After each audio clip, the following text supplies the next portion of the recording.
May 3rd, 2007. A warm spring evening settles over a holiday resort in Portugal. Families are eating dinner. Children are asleep. Tourists wander quiet pathways beneath the glow of streetlights. And somewhere inside a small vacation apartment, a 3-year-old girl vanishes. No screams, no signs of struggle, and no witnesses who can say exactly what happened. Just a single empty bed. Within hours, her face would be broadcast around the world. Within days, international media would descend on a small Portuguese town, and within months, accusations, mistakes, conflicting evidence, and bizarre theories would transform a missing child case into one of the most controversial investigations in modern history. Nearly 2 decades later, despite millions of dollars spent, countless leads investigated, and thousands of tips received, one question remains unanswered. What really happened to Madeleine McCann? Tonight, we examine the timeline, the mistakes, the suspects, and the theories behind one of the most famous disappearances in history. This is The Unknown Detail. Madeleine Beth McCann was born on May 12, 2003 in England. She was the eldest child of Kate and Jerry McCann, both highly educated medical professionals. In the spring of 2007, the McCann family planned a vacation to Portugal with a group of friends and their children. The destination was Praia da Luz, a quiet seaside town in Portugal's Algarve region. The group booked accommodations at the Ocean Club Resort. The resort was popular with British tourists and offered family-friendly activities, swimming pools, and restaurants. For the McCanns, it was supposed to be a relaxing holiday. Instead, it would become the beginning of a nightmare. The family arrived in late April. During the days leading up to May 3rd, life appeared completely normal. Madeleine attended children's activities at the resort. Photos taken during the trip show her smiling and enjoying herself. One image would become particularly famous. Known as the last photo, it showed Madeleine standing beside a swimming pool with her younger siblings. Nothing in the photograph suggested it would be the final confirmed image of her, but there were details later scrutinized heavily. One incident occurred on the morning of May 3rd. According to Kate McCann, Madeleine asked her mother why she and her siblings had been left alone crying the previous night, and that comment would haunt Kate for years.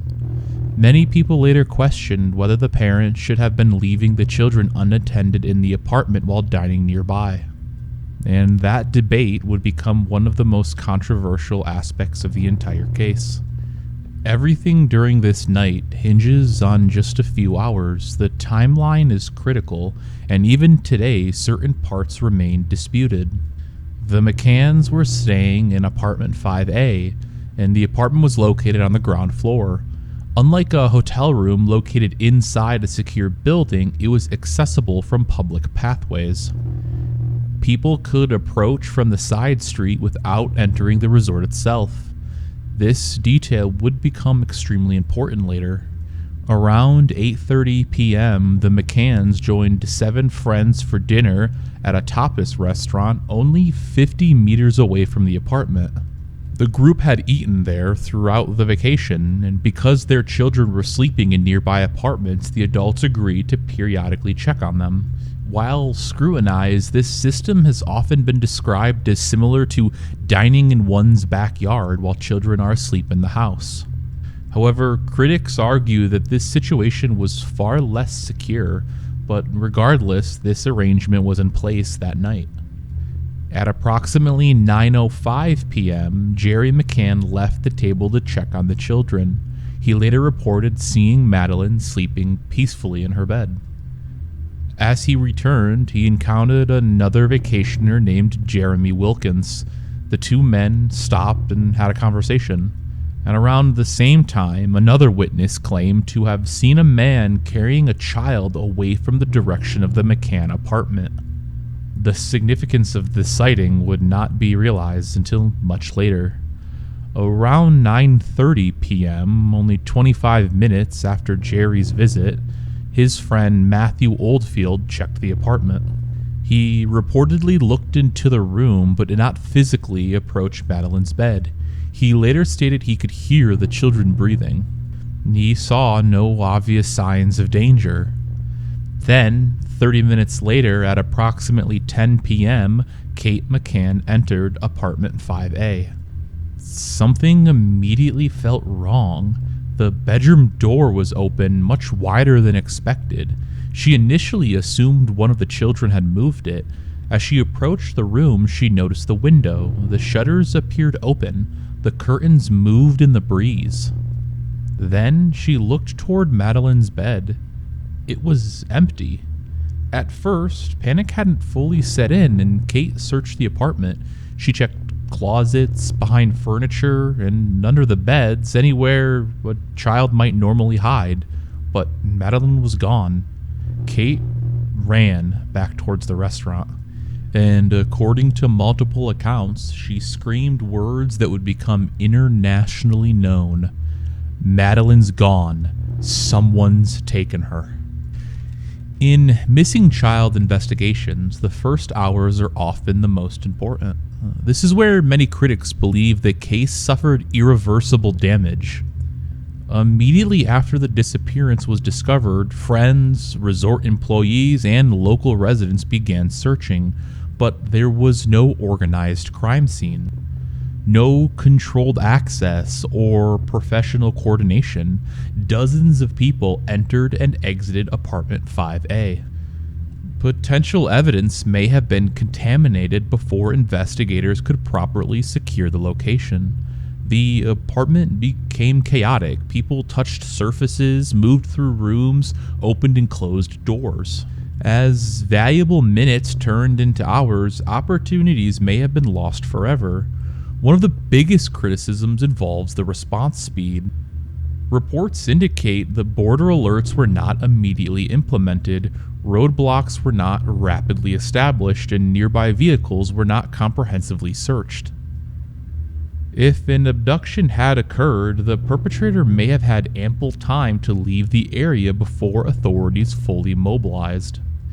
For investigators, every passing minute reduced the chances of finding Madeleine nearby, and those minutes were slipping away rapidly.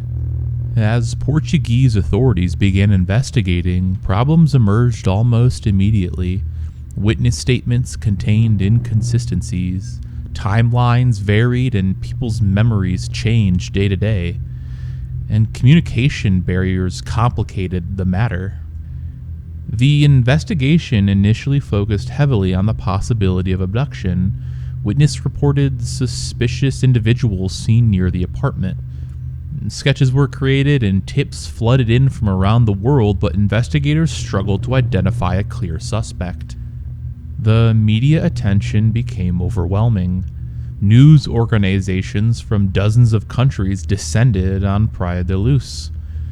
Every development became international news, and pressure on police intensified. And under all that pressure, mistakes began to multiply. One of the most debated moments in the case occurred months later.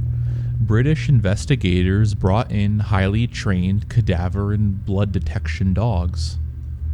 The dogs alerted in multiple locations associated with the McCann family. Alerts reportedly occurred inside apartment 5A, and even inside a rental vehicle later used by the family. These findings generated enormous controversy. Supporters argued that alerts suggested Madeleine had died in the apartment and her body had been moved. And critics pointed out an important fact: dog alerts alone are not proof. They indicate possible scent detection. They do not conclusively establish what occurred. Subsequent forensic testing failed to produce definitive evidence proving Madeleine died in the apartment. Nevertheless, the dog alerts fueled suspicion and dramatically shifted public opinion. For some observers, the abduction theory weakened. For others, the alerts were being given far more weight than they deserved. Then came perhaps the most shocking development. Instead of focusing solely on outside suspects, investigators began scrutinizing Kate and Jerry McCann themselves. This designation shocked the world. Suddenly, grieving parents were being examined as potential perpetrators, and media coverage exploded. Speculation became relentless. Theories suggested accidental death followed by concealment. Others claimed investigators were desperately searching for explanations after failing to identify an abductor. Despite intense scrutiny, authorities failed to establish a case capable of supporting criminal charges. Eventually, their suspect status was removed, and no charges were ever filed. The McCanns consistently maintained their innocence and continued campaigning to find their daughter.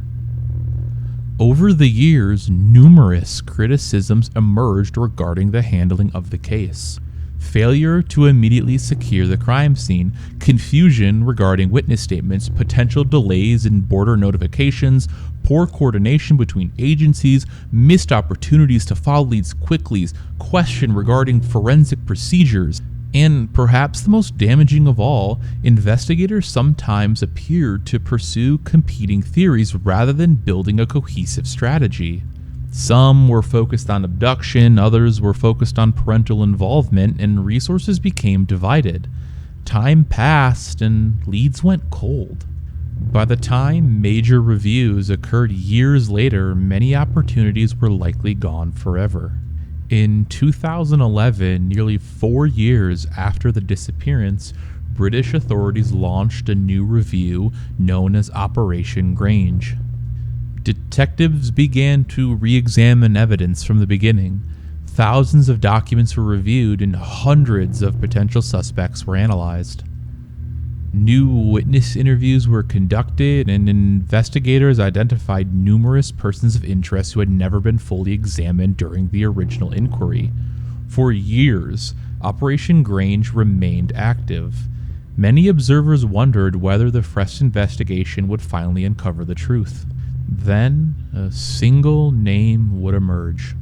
In 2020, nearly 9 years after the operation began, German authorities publicly identified a suspect. His name was Christian Bruckner, a convicted criminal with a history of burglary, drug offenses, and sexual crimes. And most importantly, he had been living in the region at the time of Madeleine's disappearance. Investigators even discovered phone records placing him near Praia da Luz around the relevant time frame. Additional evidence suggested he had discussed crimes involving children in the past. German prosecutors made a remarkable statement. They announced that they believed Madeleine was dead, and they believed Bruckner was responsible. However, they did not publicly reveal the full evidence supporting their conclusion, and as a result, many questions remain unanswered. To this day, Bruckner has denied involvement, and no charges directly related to Madeleine's disappearance have ever resulted in conviction. Yet, to many, he remains the strongest suspect ever identified. After years of investigation, several theories continue to dominate discussions. The first being stranger abduction, and this remains the official explanation favored by many. The apartment's accessibility to the public, witness reports of suspicious individuals, and the alleged sighting of a man carrying a child around the time Madeleine may have disappeared. All of this supports the possibility that an opportunistic predator abducted Madeleine. And if true, the perpetrator may have been watching the apartment and recognized vulnerabilities in the checking system used by the adults. The second theory, as discussed before, was that Christian Bruckner acted alone. Many modern investigators consider this the leading theory. Bruckner was in the area. His criminal background aligns with a type of offender capable of such a crime. Phone records placed him nearby, and German investigators have repeatedly expressed confidence in their conclusions. However, because much of the evidence remains undisclosed, the public cannot independently evaluate the strength of the case. The final main theory is the accidental death and cover-up. This theory gained traction after the dog alerts. Supporters suggest Madeleine may have died accidentally inside the apartment. They argue evidence was somehow concealed. The problem is that no definitive evidence has emerged proving such a scenario. Years of scrutiny failed to produce criminal charges. As a result, many investigators view this theory as unsupported by available evidence, yet it continues to circulate online. Over 2 decades have passed. Millions of people know Madeleine McCann's face, and thousands have searched for answers. Countless investigators have reviewed the evidence, yet the central mystery remains. A little girl vanished from a holiday apartment, and no one can say with certainty what happened after that. Was she taken by a stranger watching from the shadows? Did a known criminal seize an opportunity? Were critical mistakes made during those first critical hours that forever erased the truth? The answer may exist somewhere within forgotten evidence, overlooked witnesses, or information yet to be revealed. But until those answers emerge, the disappearance of Madeleine McCann remains one of the most haunting, unsolved mysteries in modern history.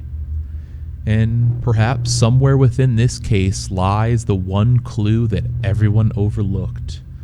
But until then, the truth, it remains hidden. Hidden in the unknown detail. Thank you for watching. What do you think happened to Madeleine McCann?